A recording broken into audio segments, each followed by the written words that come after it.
Okay, fine. What page is that? In the Hebrew, Tav Tav Kof Samech Hey. In the English, I don't know. It's on, no? Yeah. Okay. We're doing Chet. We're doing Hey. It's unbelievable derasha. We know in this week's parasha, you have Moshe. Hashem tells Moshe to make the Mishkan, to make the Aron, and to make the Kelim. When he tells it over to Betzalel, he switches out the order. What does he do? He says he make the Kelim, the Aron, and the Mishkan. Okay, and Betzalel says, why would I make the Kelim before a house? Right? That makes sense. Hashem tells Moshe, build the Mishkan and put the Kelim, and then make the Kelim. I mean, when Moshe tells over to Betzalel, the one that's going to do it, he tells a completely different order. What does he say? He says, build the Kelim, Moshe tells him, and then build the Mishkan.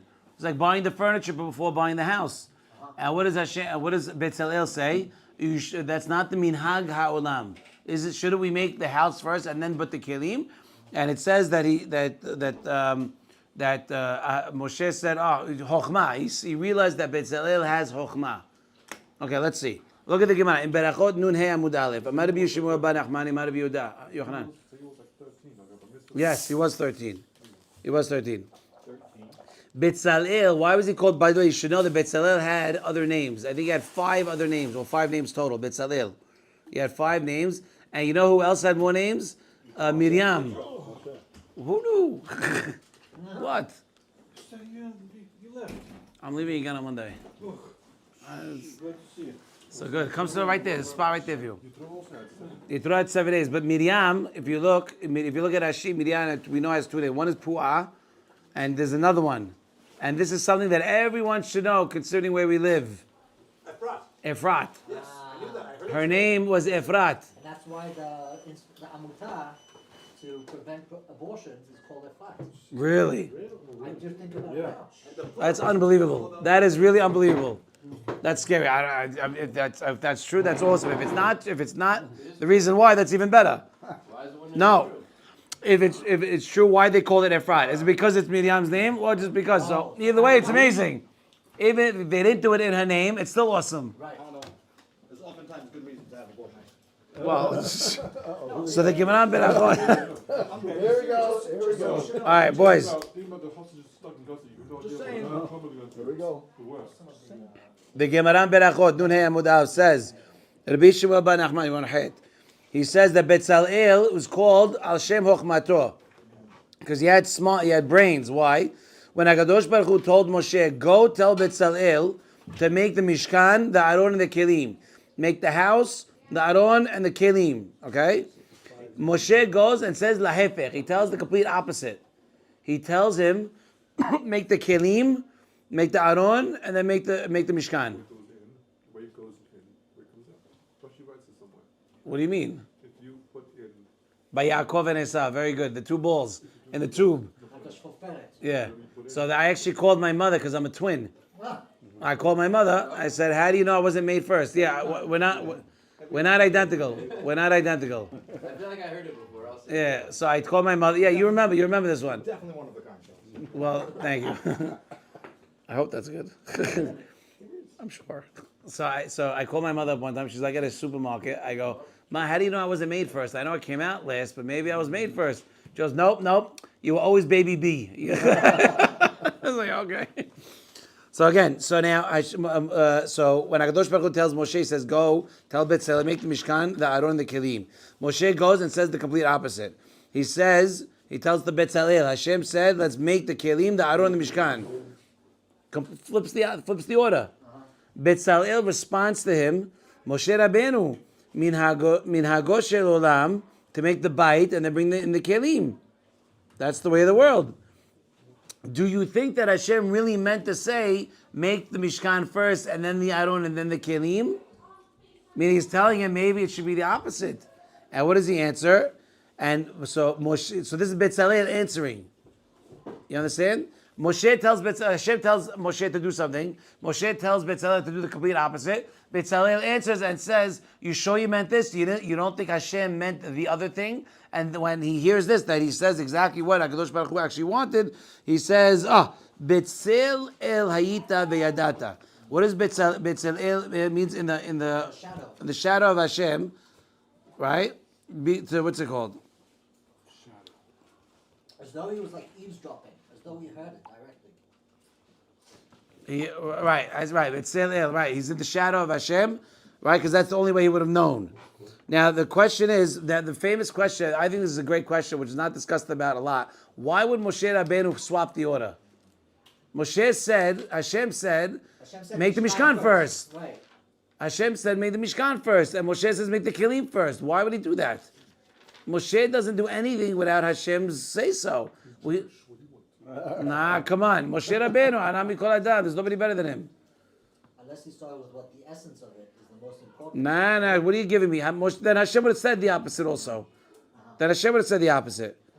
Right? And also, why is what Betzalel said, why is that considered chokhmah? It's not that big of a deal. You know, he says, don't buy the furniture till you buy, there's a thing where you don't buy the baby crib till you get the baby. It's like a superstition thing, which, you know. People buy baby runs and equip them before 6 months before the baby comes. Yeah, we don't do that. Syrians don't do that. It's a superstition thing. But we wait till the baby comes. Baby comes and we'll do it. Huh? You can order it, but you don't actually buy. You don't bring it in. You don't bring it in. You don't pick it up until the baby is born. Huh? You order it, but you don't pick it up till You don't pick it up till the baby's born. It's just weird. It's just So there's a story with someone who says that you should do by preparing that's what caused the baby to, didn't have a baby. So that was the story. That was the story I'll tell you that I heard specifically because we said crib. I'll tell you. There's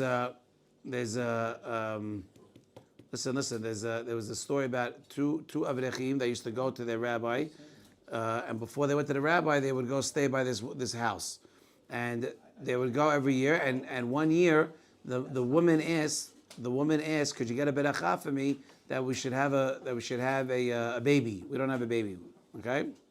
So they said, "No problem." Goes, gets the beracha, comes back the following year, baby. There's a baby, beauty. What? Nothing. You good? I'm good.